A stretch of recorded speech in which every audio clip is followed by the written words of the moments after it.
So this is your intelligent Nissan key. We're going to be simply changing out the battery on it. The battery you're going to need is CR2025. Simple battery change in your Nissan intelligent key. Zoom in, and as I begin to do this, a couple things you'll need. You can really do it with just a pair of scissors, but flathead, very small flathead, to get into the corners here. So as you have it, you have your tab there. You're just going to shift your tab in the opposite direction, and as you're shifting, you're going to hold, which allows you to remove your key. Now, once you have your key removed, all you got to do is put your screwdriver right inside. There's a little tab there, and twist. When you twist, kind of breaks the seal, and you can grab this, come all the way around, and just twist it. And as you can see, you have a pop there.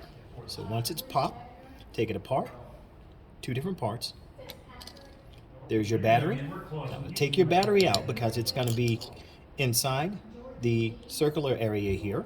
That helps to keep it in place. So once you put it, well, don't fumble it, but once you put it in place, it helps to keep it in place once you place the whole key fob back together.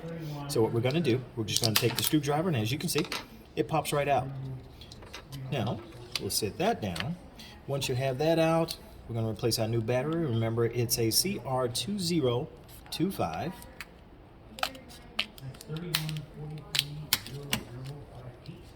There's different variations. Of course, this is a Rayovac.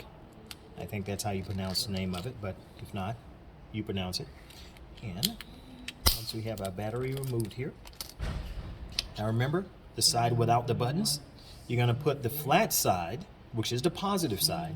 You're just going to place that inside. Once you have that inside, it's got little tabs on it to hold it in place. Once you have that inside, you can take the side with your buttons and simply place it back into position. And you can see there where it's separated. You're just going to push, snaps right back together. Now once you have it back together, of course you can use it just like this, but you want to make sure you put your key blade back inside so you have the whole thing together. That completes the battery change on a Nissan Intelligent Key. Thank you for joining me, and tune in again.